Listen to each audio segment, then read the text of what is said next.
and welcome everyone back to Ruslan's Bortnik YouTube channel. Finally, we have an opportunity to record our updates, the latest updates about Ukraine, what's happening around Ukraine. It's been a very long time, so we're going to cover a lot of topics, and I'm super happy to be again here with my colleague and friend, Ruslan Bortnik. Ruslan, thank you so much, and thank you for your time. Finally, we can do it. I also was waiting for this meeting for a long time. Friends, we were not in vacation. We just had another work, a lot of work, a lot of doings, and because political life in Ukraine, like riding a wild horse every day.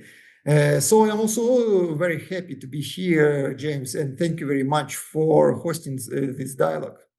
Of course. Ruslan, I think I want to go a little bit back to, it's been discussed many times now by many different experts and public media channels and so on and so forth.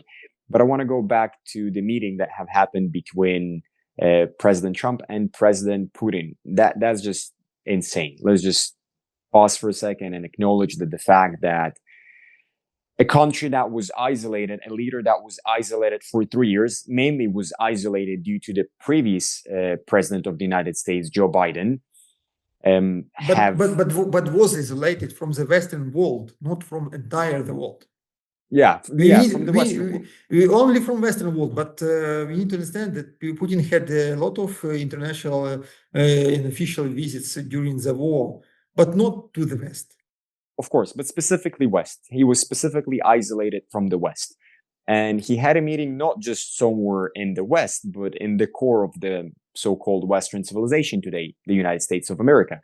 And he was greeted and welcomed probably in the best way possible. So they had that meeting. I'm trying with the red carpet, with the small parade, with a small parade, with the highest appearance and acceptance, which could be in Alaska, I think. Yes.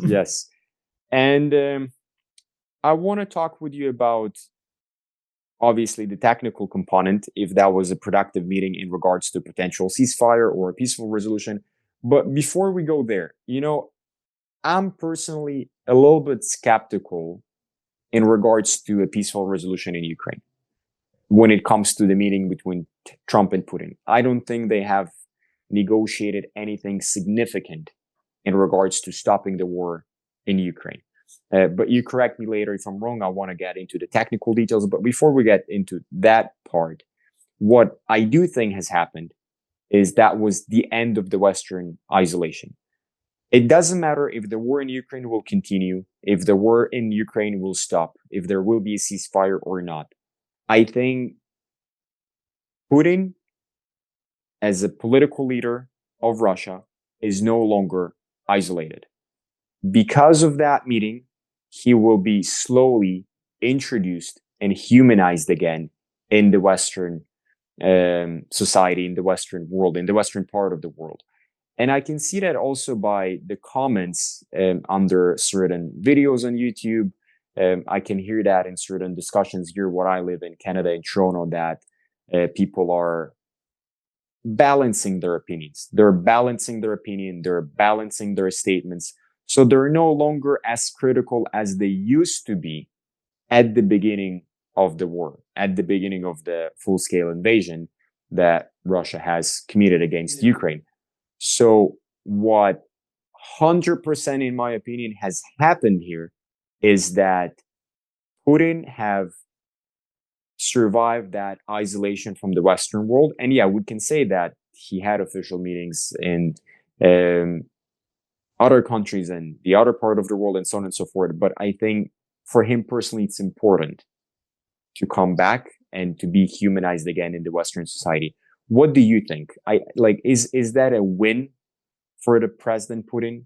Because despite the fact that the Ukrainian war might be not resolved and will continue, but for him personally and for Russia, they're kind of like back into not a positive trend. We're far from positive trend. We're far from positive relationships between West and Russia, but now they're kind of like bouncing back from the deep of the negative relationships between the two sides. I don't believe that the Putin's isolation from the West is ended. We have because Putin is still not accepted in Europe, for example. But there is a tunnel under the Bering Gulf between Alaska and the east of Russia, and there is this diplomatic tunnel between Russia and United States. But it is still a tunnel. It's not an ending of the entire it's isolation. not a wide open fence, but yeah, absolutely. And I think maybe in the shape, Putin won this meeting in Alaska because he was accepted in the highest level.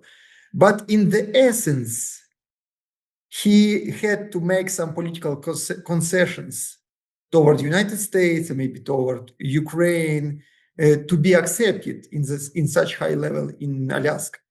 And I think these political concessions were agreed before the meeting in Alaska.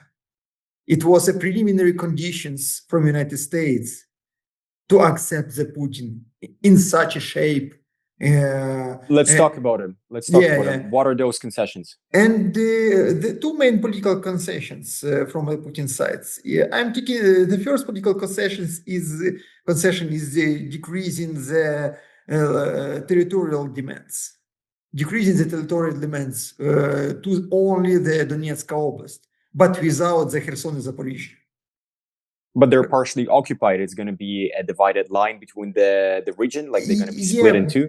But all the previous time, Russia claimed that Zaporizhzhia and Kherson are Russian cities. It's a part of our lands. They want to do entire oblast, the entire region. Yeah. But now they're happy to stop in the middle. To stop in the middle and to demanding only to take off Donbass. And the second political concessions, it's a readiness to talk with Zelensky. It's a readiness to take part in bilateral or that's actually crazy. Trilateral dialogue between Zelensky and Putin, between Zelensky and Putin Trump. Yeah. And moreover, the last but the most important concession from the Russian side is a readiness accept the security guarantee to Ukraine from the Western countries. That's also something that I want to break down today. But that's important. Of course, Trump also made a straight move, and Trump also made the concessions. Trump agreed to accept the model of comprehensive peaceful deal, except of model of ceasefire, which he was standing before.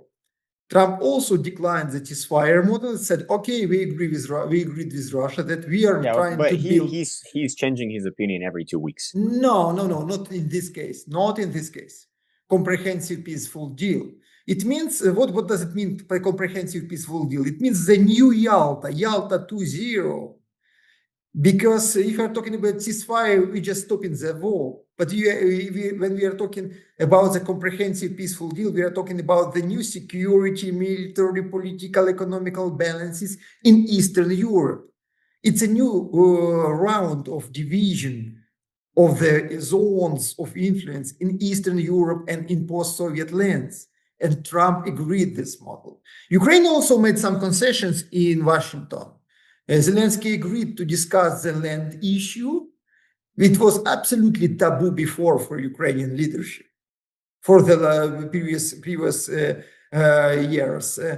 And Zelensky also agreed to accept the model of a comprehensive peaceful deal and to postpone, to put out of this negotiation the ceasefire demand, which was the main demand of Ukraine last month. So all the sides made a significant political concessions, but we have a very strong problem. No one of these concessions, no one, was stated on the paper. Yeah, that's exactly what I was about to say. When you have presented this whole thing, I was nothing was signed. So it means after the ending of these meetings, all the sides started the game to reverse all these previously made statements. And that's exactly why I said he's changing his mind, and I was referring to Trump every 2 weeks. And then at the back of my head, when you have presented all the concessions and everything that they're trying to set there up, I was like, it sounds all very good. I like it. I like how it sounds like. Very promising. Yeah. Very promising. But I'm like, I believe it when I see the signature and when the parties are obeying the documents that they will sign, right? Now, let's start breaking it down piece by piece, because this is actually very controversial, and that makes basically, I don't want to say useless, but I'll just use that word for now, useless. That makes the whole war useless, because everybody's basically doing what they have said at the beginning of the war that they're not going to agree for. And I'll start with the United States. The United States, let's be honest, they were trying to isolate Russia, and they were using Ukraine to weaken Russia, isolate Russia, and just whatever other goals they had that they were pursuing in that war. Russia was claiming that they want to reshape security guarantees on the entire continent. They have said something that you've mentioned that is contradictory, that they're not going to let Ukraine join NATO. Why they're not going to let Ukraine join NATO? Because they don't want any European armies, nations being on the ground in Ukraine, or weapons, because that's going to minimize the distance of the launch from Ukraine to Russia. They are doing it now, saying that we're not letting them join NATO, but we're going to agree if they're going to get security guarantees from separate or like localized alliance, but just not NATO. But isn't it the exact same thing if most of the countries, or all of the countries that are in NATO, well, let's say most of them, will provide Ukraine security guarantees and build different military alliances? Isn't that the exact same thing as joining NATO, just with different signatures and different statements, like different papers, if that makes sense? No, of course, no. Of course, because the new assurance for Ukraine about the assurance of support of Ukraine in the future, of course, it will not be the exact security guarantees for Ukraine. And this word assurance, I read in a very famous political document in our country, which is called Budapest's Memorandum.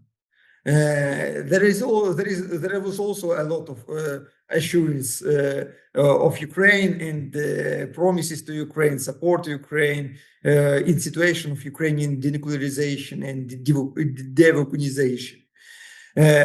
I think there is no model of a strong security guarantees for Ukraine, except of membering in military blocs or a neutral status. Or other models. Hold on. But what about European Union? Because Russia said that they're okay if Ukraine's going to join European Union. Because in the European Union, they have almost the same statement as NATO, that if somebody is attacking a European country... But how many troops do they have? That's a different question, because that was a symbol. You know that in July 17th, the Great Britain and Germany made a bilateral treatment between them, security treatment, defense treatment between them. Both countries are inside of NATO. They are oldest members of the NATO. Why did they do so? Why they are making some additional security guarantees, defense treaty between them? Because they don't believe in NATO anymore. Even better. No one in Europe for a 100% sure that NATO countries will be able to fulfill their assurance and agreements on the common security, common defense in situation of the war.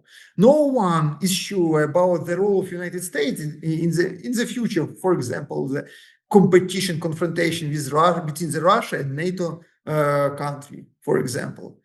So we have NATO, of course. It's a huge umbrella, but this umbrella is very weak and very old, and no one is sure that it works.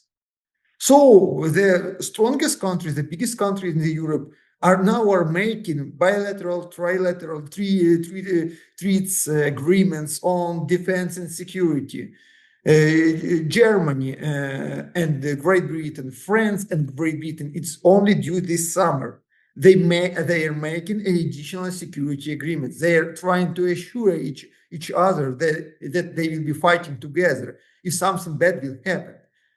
No one anymore belongs only on NATO. So if we are talking about security guarantees from the countries which are members in NATO, it will be a very good document, a very bright document, maybe even very vocal document. But security guarantee for Ukraine, it's only a possible member in the military bloc. We don't know, or it possible neutral status, or a huge militarization, the renuclearization, and so on. And Kiev, I think Kiev clearly understands it. So because Kiev is trying to trade as much as they can in this situation, we are talking about money, additional military support, we are talking about the financing the military industrial complex of Ukraine. We are talking about the situation in Ukraine, the Western troops, and so on, because Zelensky and his team absolutely sure that every sign in the document will be actual, will be powerful only till the moment of dismissing of that person who signed the document. Well, in general, papers are always just papers. It's not weapons. It's not money. Yeah. It's not an actual tangible thing that you can touch. Anyways, let's just, before we jump forward, let's go back to that meeting and all those concessions that they have presumably made and were ready to make more. Where do we stand now? Ukraine have said that President Zelensky have said that he's ready to talk about land swap bot, and then we can discuss the bot. President of Russia, Vladimir Putin, had that he's ready to meet with Zelensky. As you mentioned, they are ready to withdraw some of their previous more strict statements. And then, as you mentioned, because they haven't signed anything on paper, they went back home and they started pushing and reversing everything backwards. So where do we stand now? Will we see the meeting between President Zelensky and President Putin, in addition with potentially Trump? I don't know which one's going to go first, trilateral, bilateral, doesn't matter. Will we continue seeing here any progress in terms of politically trying to resolve that conflict? Or that's it? They had this little promising scene, but now things are reversed backwards, and we're going to wait another 6-8 months before again potentially we'll have some bright opportunity to end this war. We have two parallel trends now. From one hand, we have a situation of negotiation, and Secretary of State Rubio in the beginning of the week called to the security advisors of the European countries and Ukraine, and they are discussed the security guarantees for Ukraine, the so-called Italian model, which Giorgia Meloni, Prime Minister of Italy, suggested last year even. And these days, Ukrainian delegation with Prime Minister of Ukraine, the head of the office of the President of Ukraine, Yermak, and many other people in Washington, they have a talk. They are having a talk with Witkov and other White House representatives. They are talking about the security guarantees. Witkov said in the interview for one United States mass media that Russia made suggestions to the United States. And now they are talking about this Russian plan with Ukraine. They are talking about the security guarantees and another issues on the solution of Ukrainian-Russian. It's a one-hand negotiation process, very intensive, very intensive. We are talking about the cases and meetings only during the last 5-7 days, a lot of meetings, a lot of contacts. And from other hand, we have escalation of the war. We have a continuation of Russian offensive operation on the battlefield. We have a continuation of Ukrainian deep strikes on Russian energy industry and on Russian pipelines, on Russian companies which are working with oil and so on. And Russia is also escalating the situation. Russia is also continuing not only offensive operation, but also continuing its deep strikes on Kyiv. These days, for example... Yeah, I think this night they've bombed hardcore Kyiv. Yes, 600 drones and rockets were forwarded to Kyiv, and a lot of damages, more than 20 people died. So the escalation is going on also because both sides are trying to raise the stakes to show their abilities to continue the war and to use it during the negotiation process. And we have these two trends together. I think we don't have much time. We don't have much time. I think maybe... You mean Ukraine don't have much time? No, we all together don't have much time. I think a few weeks and Trump will make some decisions on the Ukrainian case. And we will see some draft on security guarantees. We will see some model of a new balance between Russia and the West. And then Trump and it's going to be take it or leave it, an ultimatum? And yes, and Trump will use it like an ultimatum to the both sides. And then maybe he'll make another decision. So I'm waiting to acceleration of this military political processes around Ukraine. If we're talking about the time of Ukraine, Ukraine still has ability to continue the fight. Ukraine has no ability to win this war, has no ability, even together with the West. Because of huge demographic exhaustion, because a huge tiredness of our people and losing the confidence about the future of our people.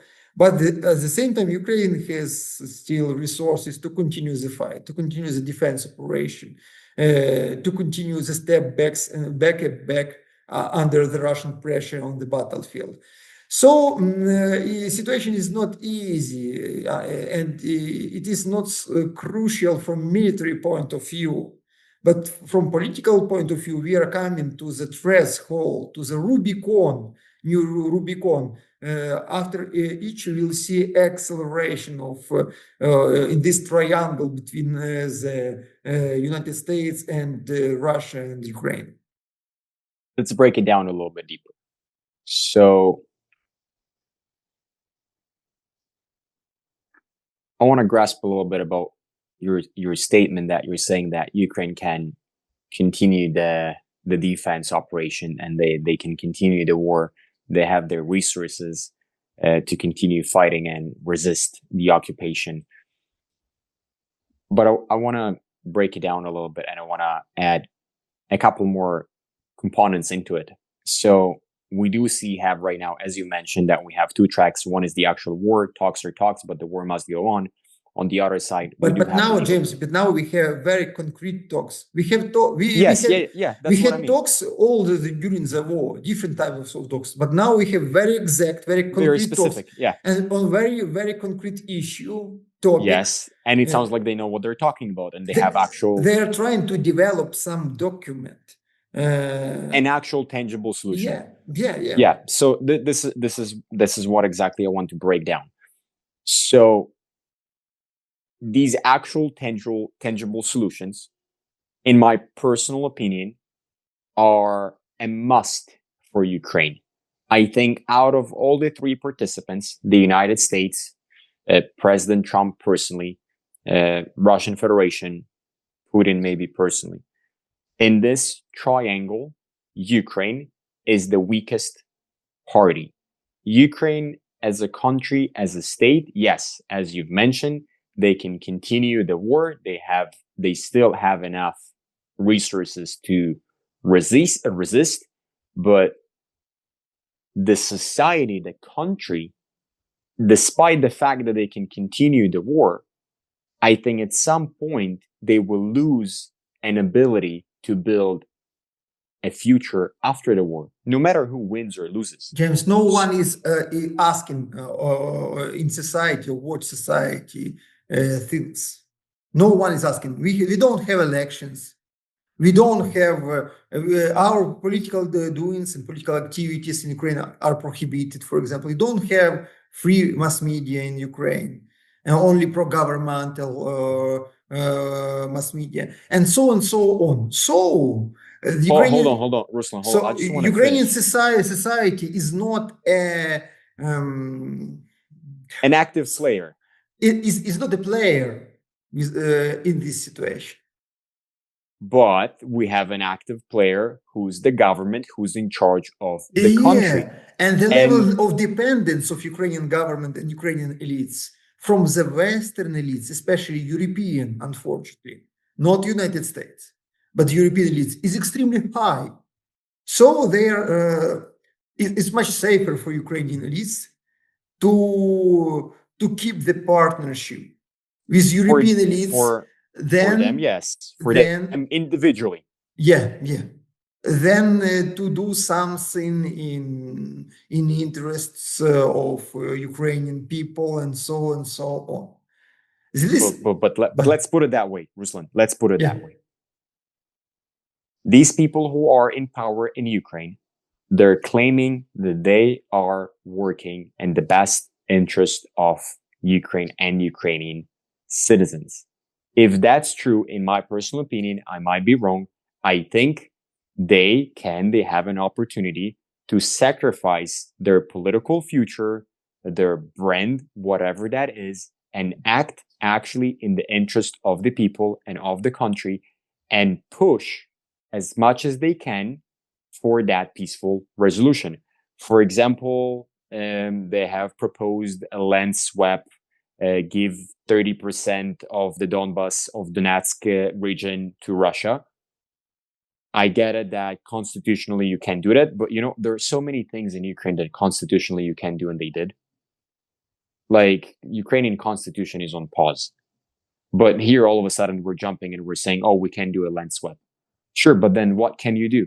Continue sending your people for a promised death?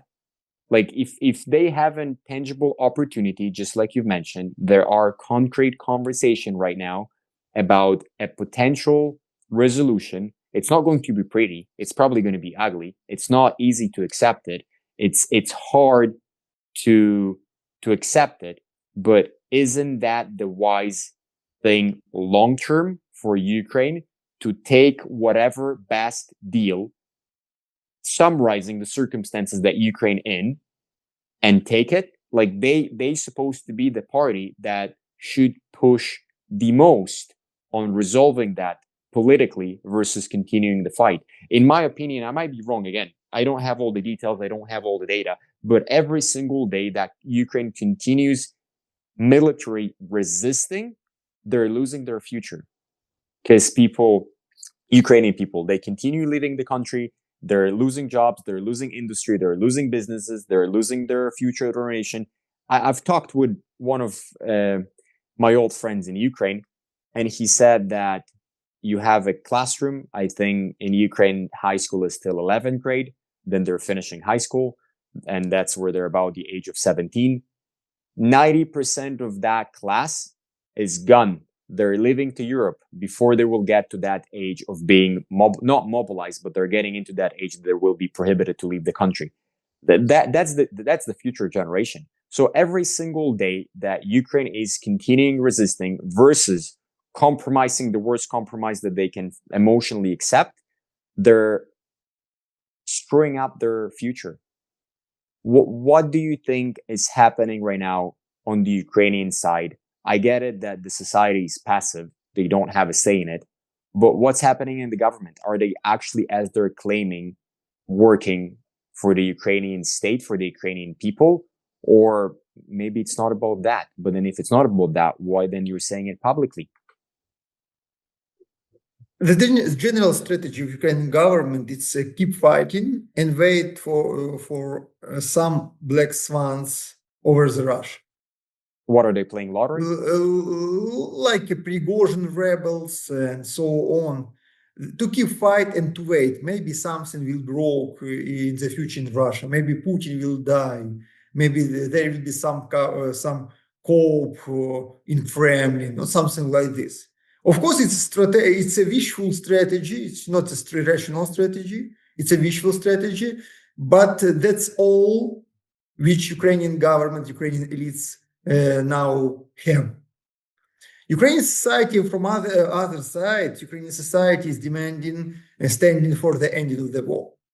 So the Ukrainian society is demanding to continue the resistance, like at least only near 20% of Ukrainians are still insisting on continuing of resistance and continuing of the war. Near from 60 till 80% of Ukrainians are insisting on the ending of the war. But so they want the end. Yes, the majority of society they want to go for the compromises and the war. This is significant by majority of society. 3 from 4 parts of society are standing of the ending of the war. But the problem is only 1/3 of Ukrainian society are ready to some compromises with Russia. So they want to end the war, but they want to end the war without compromises. Yes, they are willing to have a ceasefire. They are willing to have a new iron curtain on the eastern borders of Ukraine, between Ukraine and Russia. They are willing to be as far from Russia as it's possible, but no compromises. But it is impossible. Russia will not agree such a compromises. And of course, there is a scenario when Russia could accept the ceasefire model if the West, for example, the United States, will lift all the sanctions and so on, so on. But this model even more painful for Ukraine, even to have some compromises with Russia. Because if you are making compromises between us, between me and you, for example, you are managing the situation. Because these tensions, these compromises is an issue of negotiation, it's an issue of conflict, and you are managing the situation. If you are only an object in this process, when the other powers are making the negotiation on you, so you are not influencing on this situation. And you are in a much weaker position. You're not at the table, you're on the table. You are under the table. Even worse. And so Ukrainian society is willing to the end of the war, but Ukrainian society is still not prepared in majority to accept the concessions and to find some compromise with Russia. Where's that stubbornness coming from? Moreover, we have with this part of society passionate, we are studying to continuation of the war.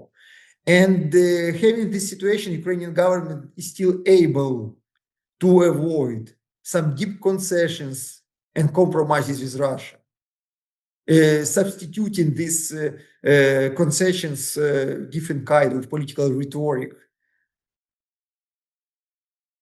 What do you think is the solution? How do you think Ukraine should act if they would actually act in their best interest? What they should do to get themselves out of that crisis? Ukraine needs an election because we need a new government, new president with untightened hands, without feelings of guilty of the beginning of the war, without feelings of responsibility of all doings, of all terrible things which happened during the war, before the war.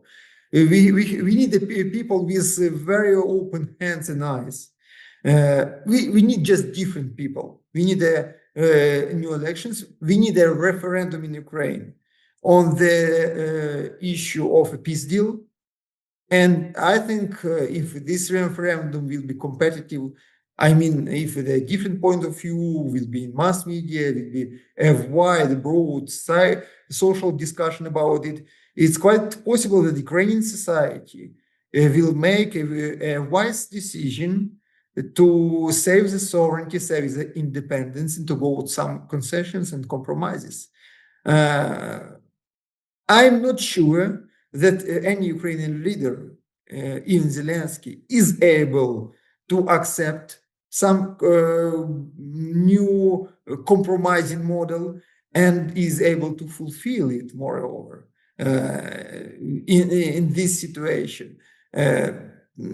So we need to restart Ukrainian state, restart Ukrainian leadership, and to bring the power back to society, to find the support from society to a very hard political solutions. The election question.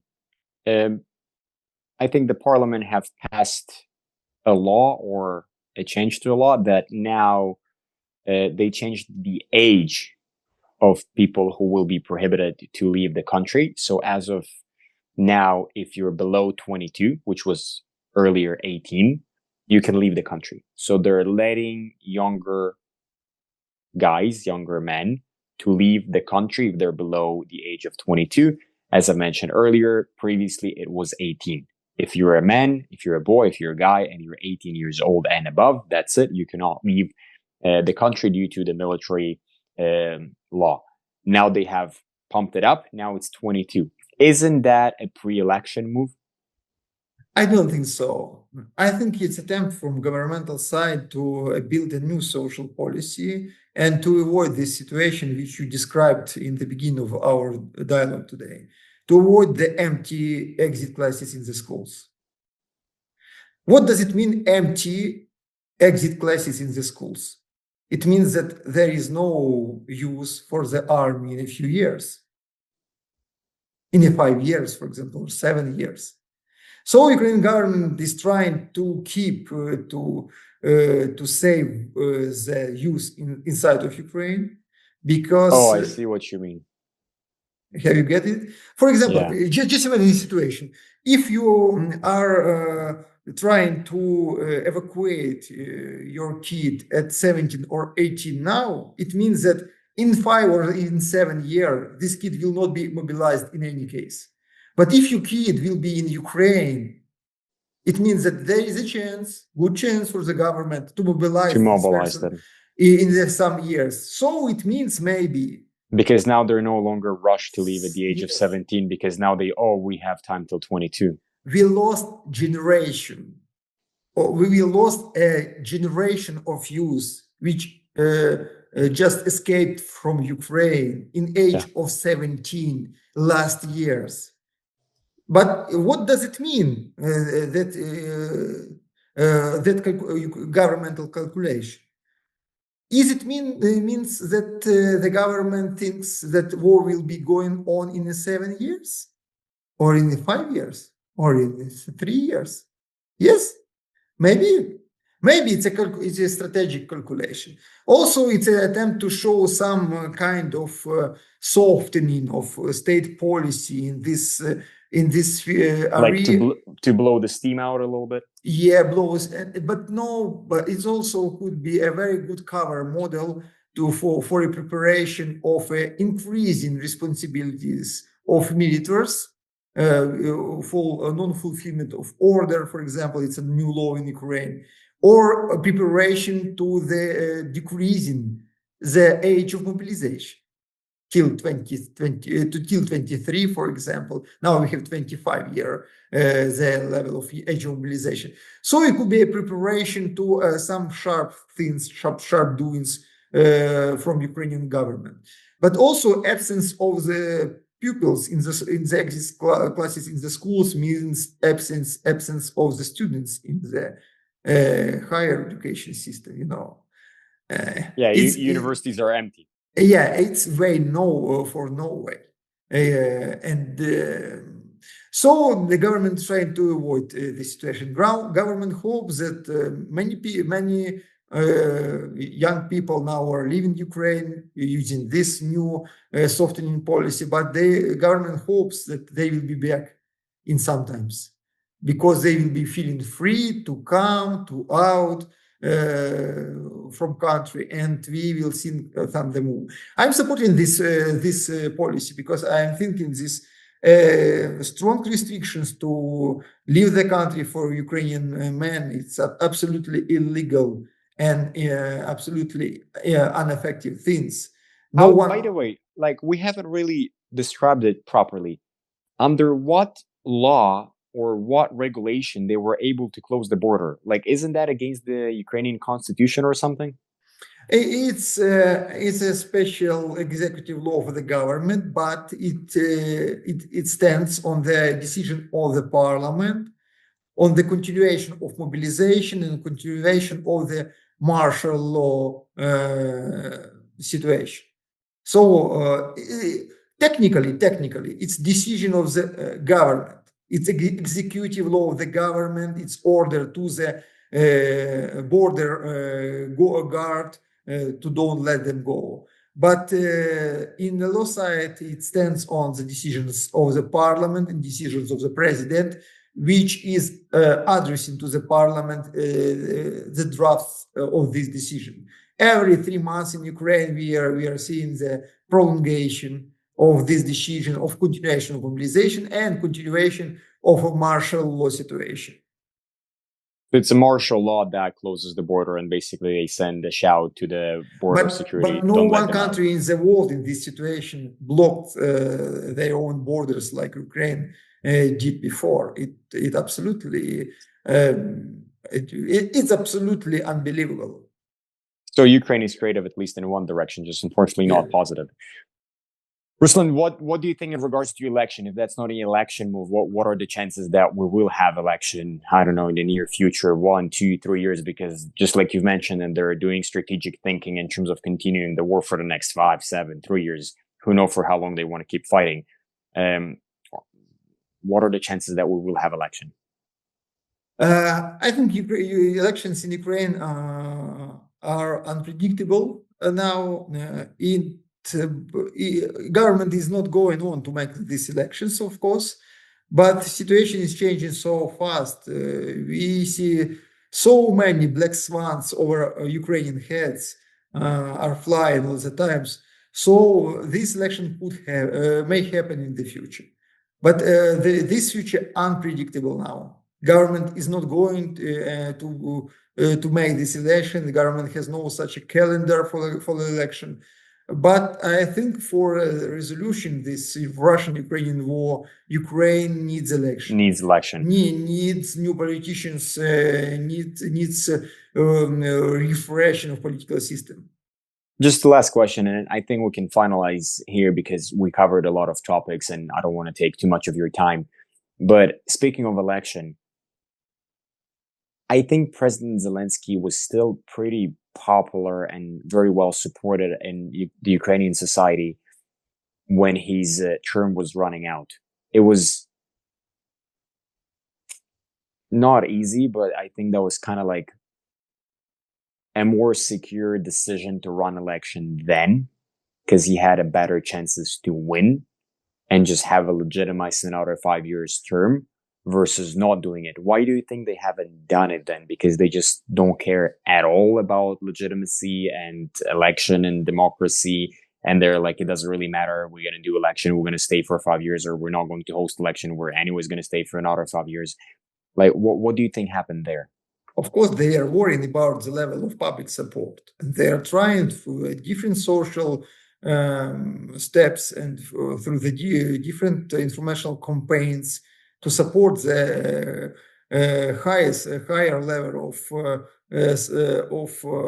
ratings of president of the government. Of course, they are worried, but they are not going to make election because they are afraid of destabilization in these elections, and they are afraid to reopen Ukrainian political system because competitive elections needs to have a free mass media, needs to lift restrictions on political meetings, on political doings, and so on and so on. So, but as we have a country in the war, we have a country when there are a lot of weapons on the hands.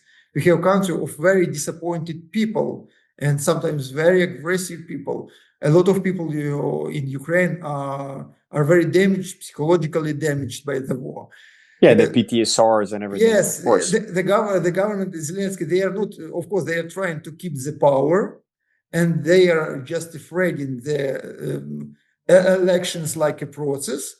and they are afraid to lose the power because they're losing popularity in Ukrainian society after these elections, and they are afraid to have to be a part of investigation cases, to be an object of claimants from society, from different political groups, to be guilty, to be ordered guilty on what all that happened in Ukraine during the years of the war. So they have many reasons to don't do this.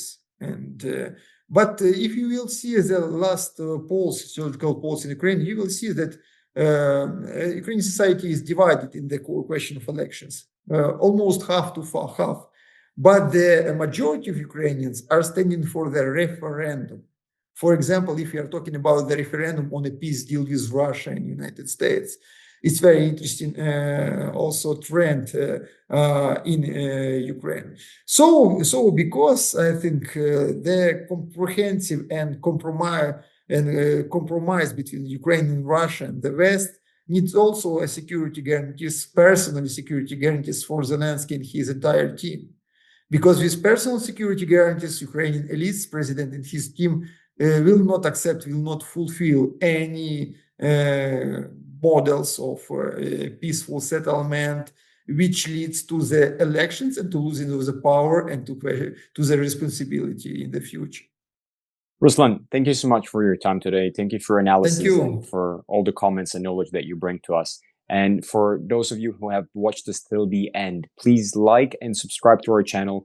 And if you have any specific topics or questions that you would like us to bring up next time in the next episode, now that we're back to update you about the situation in Ukraine, let us know so we can include it.